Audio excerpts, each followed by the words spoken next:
Hello and welcome to the 7th edition of the Goa Arts and Literature Festival.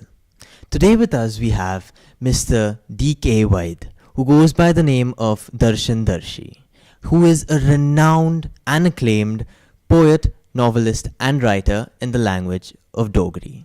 Hello sir and welcome. Good morning. So sir, not many of our viewers might know about the language that is Dogri. So could you please explain to them about the language? Dogri is a language which is mainly spoken in Jammu region of the state of Jammu and Kashmir. The people of that region are known as Dogras, and the language they speak is known as Dogri. But not only there, a part of Himachal, a part of Punjab, and a part of Pakistan, these are also the regions where Dogri is spoken. In fact, it's a very beautiful language, a very sweet language for that matter, but then the same goes for all mother tongues, and everybody talks the same thing about the mother tongue. Sir, since you were born and brought up in Jammu and Kashmir, could you please tell us more about the scenic state? Sure. See, many people across India are not really knowing about the geography of Jammu and Kashmir. People generally know Kashmir, isn't it? But the whole state goes by Jammu and Kashmir and Ladakh. There are three regions, two principal regions. One is Kashmir, one is Jammu, and then there is a small region, Ladakh also. And they are very different in many ways, language-wise, culture, other things also, traditions and all that. In Kashmir part, the people are known as Kashmiri, and the language they speak is Kashmiri. But in Jammu region, as I told you that Dogras, they speak Dogri. And Dogri is a language which is quite near to Punjabi. And even any Hindustani speaking or this listening person could follow some part of Dogri. Dogri is not a very difficult language that anybody who knows Hindi or Urdu may be able to pick up a little. But Punjabi, in fact, very interestingly, in the Linguistic Survey of India done by Grayson, he erroneously clubbed Dogri with Punjabi. He reflected Dogri to be a dialect of Punjabi, which later scholars could explore and in fact rectify the position. And Khusro's one couplet helped us this to rectify our scholars this thing, where he was mentioning the names of certain languages, and where he had mentioned Punjabi as Lahori, but Dogri as independent language, and all languages like Marathi and Gujarati also. So the language got recognized by Sahitya Academy in the year 1969 and got a place in the 8th schedule of the Constitution of India in the year 2003. And language now is being taught at the school level, at college level, and we have a postgraduate department in Jammu University where students are doing not only post-graduation, but they are doing research, MPhil and doctorate also. Yeah. That's really nice, sir. Sir, since you were the Director of Education for the state of Jammu and Kashmir, could you give any criticisms on the education system in India? See, by and large, education system in government schools in the entire country is certainly not very commendable, or something we can be proud of. How and why it is happening, the different states may be having different problems. I'll talk about my state of Jammu and Kashmir. We have very difficult terrains also. We have primary and middle schools, even as on date, at places where people have to walk for 4 to 5 kilometers. We have high and higher secondary schools even at places where people have to walk for 15 to 20 kilometers, even as on now. With that being a hilly state, so one problem, main problem with our government schools, thus, because of the difficult trains, happens to be absenteeism, and absenteeism of not the pupils, of the teachers, unfortunately. Yeah? And the difficulty in the governance of those institutions. But having said this, I would also say, generally for the country, that government education system has to compete today with the public sector. And since public sector is able to put in more attractions into the activities of their curriculum and school system, which government schools are not still doing. I don't know what is the position here, but in my state, for example, the private schools may be conducting many projects, may be conducting many excursions, may be conducting many internship projects, and things like that, which government schools cannot do for two reasons. One, that their clientage, the pupil, the students, they mostly are coming from a downtrodden society. Those people who cannot afford to go to a better private school generally are entering the government. But despite that, the servicing of the government schools is vital to my state as well as to all the states, because after all, private sector would work only in those areas where they would generate money. The rest of the servicing areas would always be taken and has to be taken by the government. It's exactly like your public transport system. It is the state transport system which is running their buses to the non-profiting areas, whereas the private sector would always run their taxis and their buses to the areas which can earn a lot of money, right? So, sir, what is the specific type of literature that you write? See, I'm writing all genres, but I started with poetry. In Dogri language,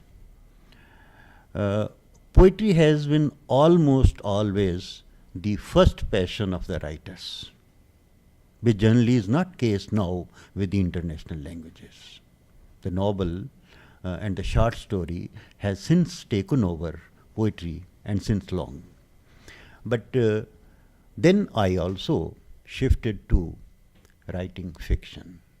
So now, right now, I am writing poetry, I am writing fiction, I am working on literary criticism, and I am writing on journal, in journal areas also. For example, that part I am sometimes doing in English only, that I am extremely interested in life skill areas, or what they call today life engineering. So I'm writing that type of for newspapers and that type of those type of articles, which could be sort of self-help thing. In that I was very much impressed by the first American writer of the self-help book. Probably the most popular one, who has wrote many books, the Dale Carnegie, you must have heard the name, who wrote books like Stop Worrying, Start Living, How to Influence People and Win Friends, and How to Live Life, and things like that. So it goes like that. So, sir, how did you start your writing career in Dogri? I was very passionate about literature right from my school days. But that initially was only for reading. Writing came much later. I say passionate about this because I was holding science subjects even up to my graduation level also. But my passion for literature, it started with I should say when I was in 6th class, I read Munshi Premchand for the first time, and very interestingly, putting the Munshi Prem's novel inside the cover of my English textbook. You can ask why so? Well, in our times, at our places, novel reading used to be said to be a very bad thing for the students and children. Later, I started then in English also, but it was the Indian writers who I started with first, and especially Mulk Rajanand and R.K. Narayan, things like that. So I started writing initially in Urdu, Hindi, or English. It was after I post-graduated that I happened to meet some Dogri writers of eminence. And they happened to be listening to my poetry. They persuaded me to write in Dogri instead. And lo and behold, it was sort of love at first sight when I wrote my first Dogri poem. And while I was writing in that, going through that process, I found that okay, when I was trying to write in another language, I was searching not only poetry, I was searching for words as well. But here, when I start writing in my mother tongue, Dogri, I'm only searching for poetry. Words are coming, tumbling like water flowing. So that was my first fascination, and I got fascinated with the language. Since then, I have not turned back. So you also mentioned that you write works of fiction. So I would like to know that where do you gain your inspiration for these works of fiction? Fiction, you know, is a serious exercise. Poetry could come you while walking. And fiction, you have to plan a lot. It's a sort of project. You have to plan well, and then slowly you execute it. So first you have to conceive a plot and the characters and how you want to put them across each other, how you want to. And generally, I'm writing fiction which primarily concerns with human relationships and the culture and the geographical places they are put in. So taking these two things in the backdrop, I make them interact with each other, and out of that, what type of affection, compassion, love, beauty is generated, and then how some sort of conflicts and opposing views also come across. That gives in fact, the speed to my characters, and the story then goes on its own rather, without even effort. So, sir, this is your first time in Goa. How has your experience over here been? Goa is beautiful. It's my first time in this Goa Literature Festival, but not otherwise. In last July itself, I happened to be here in that your big literary function, Kabe Hotra. I was representing Dogri, but those were primarily poetry sessions, and there were 4 of us, 4 from Kashmir, 4 from Jammu.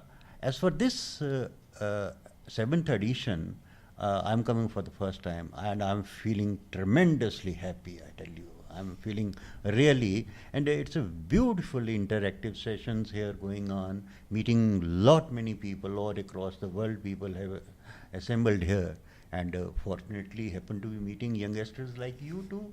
Yeah. So do you look forward to meeting youngsters here at the Goa Arts and Literature Festival?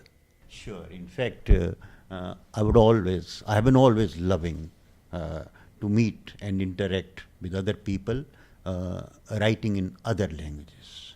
And as for the youngsters, all writers, they want to keep themselves young by going on interacting with the young fellows. So, do you have any message to the youngsters out there? I would like to say only one thing, that youngsters these days appear to be following one language, one culture, one system, one career, sort of things. India is a country of huge possibilities and diversities. So you should, and the youngsters should go for regional languages as well. Right? Okay, for career and all that, English is very important these days. But learning and understanding your original language and keeping those languages alive and keeping that culture alive is also the responsibility of today's youth, isn't it? Thank you, sir. Thank you, everyone. And that was Mr. Darshan Darshi, or DK White, who came all the way from Jammu and Kashmir here at the 7th edition of the Goa Arts and Literature Festival. Thank you, sir. Oh, yeah. I would also like to thank you, Samuel Pereira. Thank you very much. And thanks to your college, the Mass Communication and Journalism, St. Xavier College, Goa. Thank you all. Please stay tuned for more updates.